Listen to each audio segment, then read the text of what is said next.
The Cathar homeworld, a swirling sapphire marble in the vast expanse of the cosmos, was a place of perpetual twilight. Sunlight, filtered through the dense, nutrient-rich atmosphere, cast long, ethereal shadows across the sprawling underwater cities.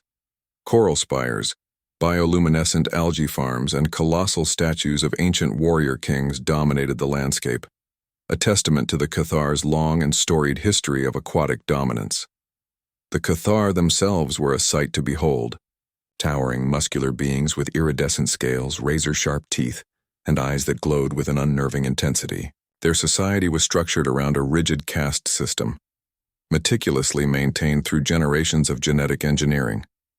Every aspect of their lives, from diet to mating rituals, was dictated by ancient protocols designed to ensure the purity and strength of their species. Central to their culture was an almost fanatical devotion to genetic perfection. They believed that any deviation from their established genetic template was a sign of weakness, a corruption of their ancestral heritage. This obsession manifested in elaborate rituals, strict social hierarchies, and most notably, the Genetic Harmonizer, a device they believed held the key to achieving ultimate evolutionary ascendancy. It was into this world of unwavering discipline and genetic obsession that Bob, the human ambassador, arrived. Bob was, to put it mildly, an anomaly. He was, well, human, lanky, perpetually unshaven, and clad in a rumpled suit that looked like it had been slept in, which, to be fair, it probably had. His posture suggested a profound disinterest in everything around him, and his eyes held a faraway, slightly glazed-over look that hinted at a mind preoccupied with matters far removed from intergalactic diplomacy. He shuffled off the transport ship, a half-empty travel mug clutched in his hand, and blinked owlishly at the assembled delegation of Cathar officials. Their towering forms, gleaming scales, and piercing stares seemed to make little impression on him. He simply yawned, took a swig from his mug, and muttered, all right, let's get this over with. Where's the coffee machine?" The contrast between Bob and the Cathar could not have been more stark. They were the epitome of disciplined, hyper-efficient militarism. He was Bob. He seemed utterly unfazed by their imposing presence, their rigid formality, or their palpable sense of superiority. He treated them with a casual indifference that bordered on disrespect, asking inappropriate questions, making bizarre jokes, and generally behaving in a manner that was utterly baffling to the Cathar. They had expected a representative of humanity to be either awed by their power or intimidated by their presence. They had not anticipated this. As Bob was escorted through the gleaming corridors of the Cathar capital city, he took in the sights with a detached curiosity, occasionally pausing to poke at a coral formation or peer into an algae farm. He seemed more interested in the local flora and fauna than in the grand achievements of Cathar civilization. The Cathar officials, their faces frozen in expressions of barely concealed bewilderment, struggled to maintain their composure. They had prepared for months for this visit, meticulously planning every detail to ensure a smooth and productive diplomatic exchange. But Bob, with his casual demeanor and utter disregard for protocol, was throwing a wrench into their carefully laid plans. Little did they know, this was just the beginning. Bob's arrival was not merely a diplomatic inconvenience. It was the first tremor in an earthquake that would soon shatter the very foundations of Cathar society. The Genetic Harmonizer was housed in a colossal chamber, its walls lined with pulsating energy conduits and holographic displays. The air hummed with power, thick with the scent of ozone and ancient technology. It was a monument to the Cathar's unwavering faith in the power of genetic manipulation.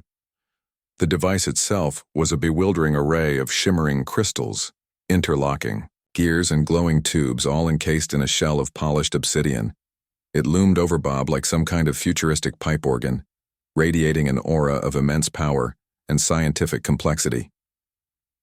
"Behold, Ambassador," boomed Krill, Bob's primary Cathar escort, his voice echoing through the chamber. "The Genetic Harmonizer. With this device we can refine our species, eliminate imperfections, and achieve our ultimate evolutionary potential." Bob squinted at the machine, scratching his chin. So it's like a really fancy gene editing thingy? He asked, his voice laced with a distinct lack of awe. Does it come with a warranty? Krill paused, his brow ridges furrowing in confusion. A warranty? Ambassador, this is not a mere consumer good. It is a sacred instrument, a tool of unparalleled scientific precision, Bob shrugged. Yeah, I get it, but, stuff breaks. Especially complicated stuff. Just saying. He wandered closer to the harmonizer, peering at the various dials and gauges with a disinterested air.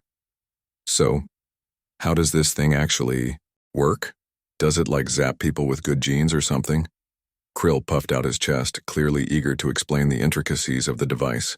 The harmonizer analyzes the genetic code of a subject, identifies any deviations from the optimal template, and then realigns the subject's DNA to match the desired standard. Optimal template, huh? Bob mused, tapping a finger against a glowing crystal. So you're saying you've already decided what the perfect Cathar looks like? Seems a bit monocultural, don't you think? What about genetic diversity? Isn't that, important for survival and stuff? Krill bristled at the suggestion that the Cathar's methods were in any way flawed. The Cathar have thrived for millennia under this system. We have no need for diversity. Our way is the way of strength, the way of perfection. Bob just chuckled softly. All right, Mr. Perfect, just wondering. So can I, touch it? He reached out towards a large, ornate lever on the side of the machine. Krill recoiled in horror. Absolutely not.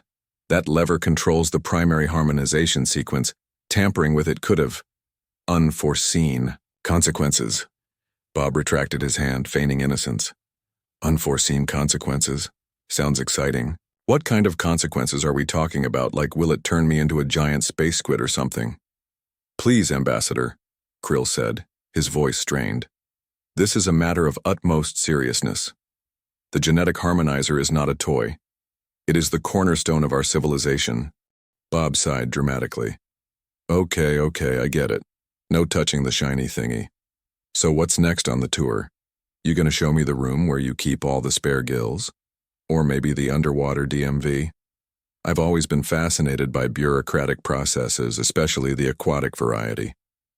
Krill, clearly struggling to maintain his composure, led Bob away from the harmonizer, muttering something about the importance of adhering to the established itinerary.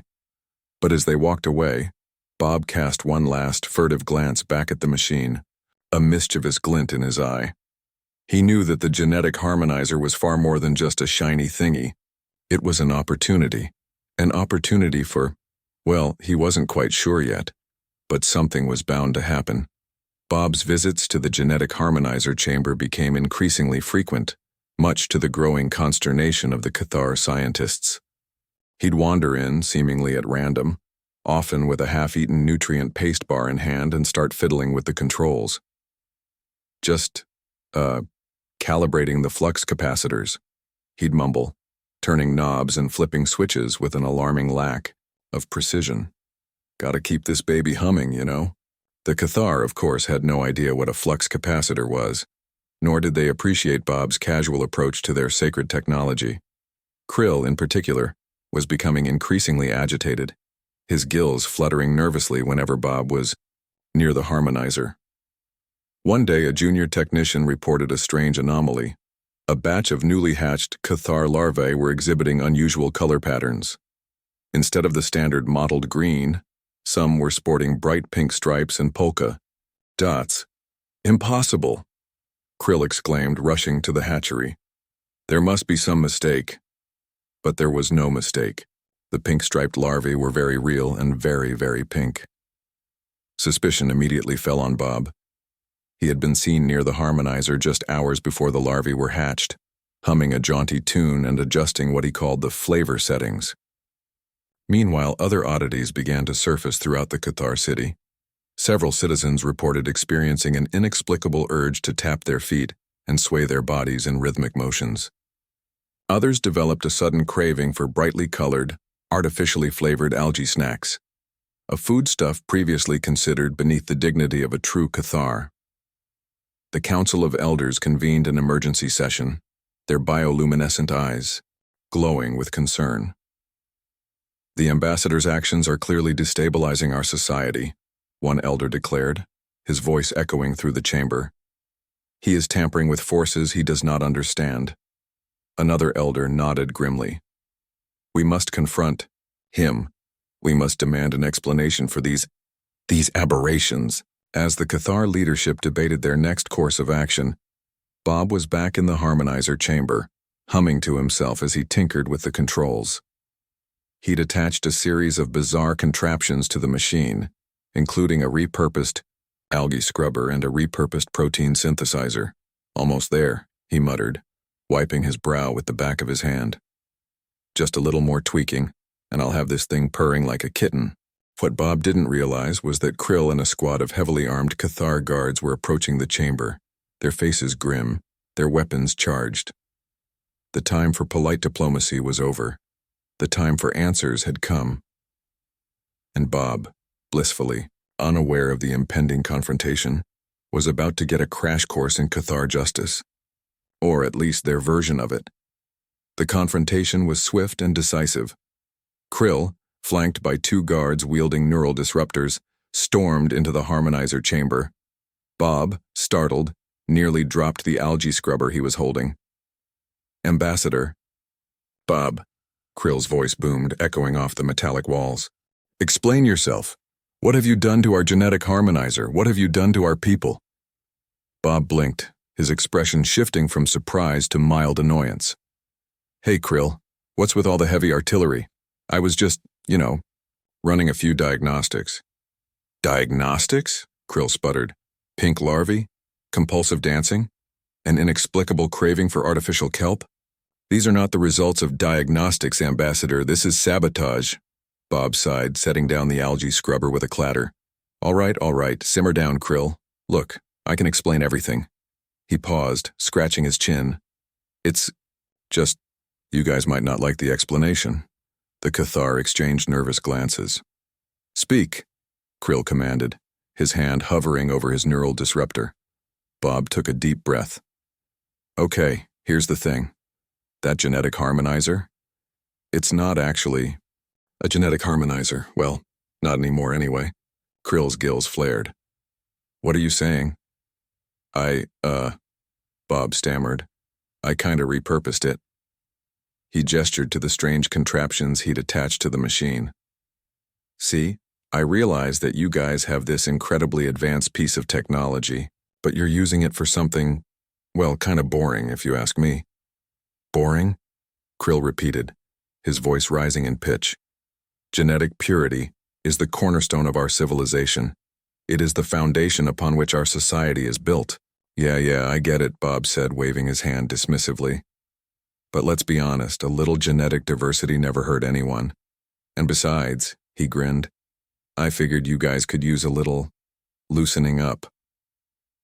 He reached behind the harmonizer and pulled out a large glass container filled with a swirling green liquid. Behold, he announced, holding it aloft. The truth about the genetic harmonizer. The Cathar stared at the container with a mixture of confusion and apprehension. What is that? Krill asked, his voice barely a whisper. This, my friends, Bob said, his eyes twinkling, is a Margarita. A what-a? The Cathar looked at each other, clearly not understanding what Bob said. A Margarita, Bob reiterated. Or more precisely, the genetic harmonizer is now a high-tech cocktail mixer, and you've all been drinking the results. A stunned silence filled the chamber. Krill stared at the green liquid, then back at Bob, his expression a mask of disbelief. You mean to tell us, he said slowly, that you have been using our most sacred technology to make a beverage? Bob nodded sheepishly. Well, yeah, I mean it's a really good beverage. And those genetic changes you've been noticing? That's not genetic mutation, my friend. That's just good old-fashioned intoxication. The Cathar guards exchanged horrified glances. The pink larvae, the compulsive dancing, the craving for artificial kelp, it all suddenly made sense. They hadn't been witnessing a genetic catastrophe. They'd been witnessing a mass inebriation, event of galactic proportions. The concept of margaritas hit the Cathar like a tidal wave. Horrified by the casual desecration of their sacred technology, yet simultaneously intrigued by the effects they had unwittingly experienced, Krill, despite his shock, found himself strangely drawn to the swirling green liquid. The scent of lime and, was that agave nectar? Tickled his olfactory sensors in a way that processed algae nutrient paste never had. The news spread through the Cathar civilization faster than a swarm of krill on a feeding frenzy. Initial reactions ranged from utter disgust to cautious curiosity. Elders denounced Bob as a heretic, demanding his immediate expulsion. Younger Cathar, however, found themselves increasingly drawn to the promise of, well, whatever it was, that made them crave artificial kelp and dance uncontrollably. Soon whispers turned into requests, then into demands. More of the harmonized mixture, they clamored. The rigid societal structure of the Cathar, built on millennia of unwavering discipline, began to crack under the insidious influence of margaritas. It didn't take long before one brave or perhaps foolish Cathar decided to try the concoction. The effect was immediate. The Cathar, previously known for stoic expressions, burst into a fit of uncontrollable giggles. It tried to perform the traditional Cathar salute, but instead it ended up doing an impromptu interpretive dance that vaguely resembled a mating ritual. Other Cathar watched in stunned silence, then in amusement, and finally, with a sense of liberation they had never known before. The floodgates opened. Soon, Cathar from all walks of life were lining up to sample Bob's harmonized mixture. The Genetic Harmonizer, once the symbol of their genetic purity, became the centerpiece of a massive planet-wide party. As the margaritas flowed, so did the inhibitions of the Cathar. The consequences were both hilarious and utterly chaotic. Military drills turned into synchronized swimming routines. Bureaucratic meetings devolved into karaoke sessions featuring traditional Cathar, war songs reinterpreted as love ballads. The carefully orchestrated societal order of the Cathar was replaced by spontaneous dance-offs, impromptu art installations made of discarded kelp, and passionate debates about the optimal lime-to-tequila ratio. Even Krill, after much internal struggle and a furtive sip, succumbed to the margarita's allure. He was found leading a conga line through the Hall of Genetic Purity, wearing a seaweed headdress and belting out a sea shanty at the top of his lungs.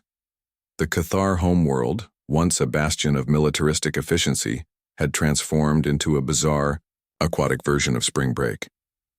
Bob watched the unfolding chaos with a bemused smile. He never expected his little cocktail experiment to have such a profound impact on an entire civilization, but then again, he'd always believed in the power of a good drink. Bob, perched on an overturned kelp storage container, surveyed the scene of joyous anarchy with a satisfied grin. He watched as Krill, still adorned with seaweed, attempted to teach a group of giggling Cathar recruits the Macarena. "Well," he drawled, adjusting his Hawaiian shirt. That escalated nicely. He approached the Cathar Council, who were now wearing sombreros fashioned from repurposed battle helmets and strumming makeshift guitars made of kelp stalks. "So," Bob began, casually leaning against a bioluminescent coral pillar, "I have a proposition for you guys." The council members, slightly cross-eyed and sporting lime-stained mandibles, looked up at him with an unexpected air of openness. "We are listening, Bob," slurred one of the elders, his voice surprisingly melodic. "Tell us more of this happy hour." Bob launched into his pitch, a masterful blend of sociology, mixology, and utter flim-flammery. "See, you guys have been focusing on genetic evolution, right? But what about cultural evolution? What about evolving your society to be, less stabby?" He paused for effect. "I call it cultural evolution via happy hour. The idea is simple. Margaritas, music, and mandatory relaxation." He gestured expansively at the ongoing party. "Observe, your people are happier, more creative, and surprisingly good at synchronized swimming. Who needs genetic purity when you've got a perfectly balanced cocktail and a killer playlist?" The council members exchanged befuddled but intrigued glances. The concept was illogical, yet undeniably appealing. And so it was that the Cathar, once the terror of the galactic seas, underwent a radical transformation. They dismantled their war machines, replacing them with Margarita stands. They traded, in their battle hymns for reggae music. They abandoned their rigid social hierarchy for a more egalitarian system based on, well, who could make the best guacamole. The Cathar became renowned throughout the galaxy, not for their military might, but for their legendary parties. Diplomats from across the cosmos flocked to their planet, eager to experience the Cathar's unique brand of hospitality. Peace treaties were signed over tequila shots, trade agreements were sealed with a shared plate of nachos, and intergalactic conflicts were resolved with dance-offs. Bob, of course, became a cultural icon, revered as the prophet of the perfect. Margarita. He spent his days lounging on the beach, sipping cocktails and offering sage advice to visiting dignitaries. He even started a reality show called Cathar Shore, which became a surprise hit throughout the galaxy.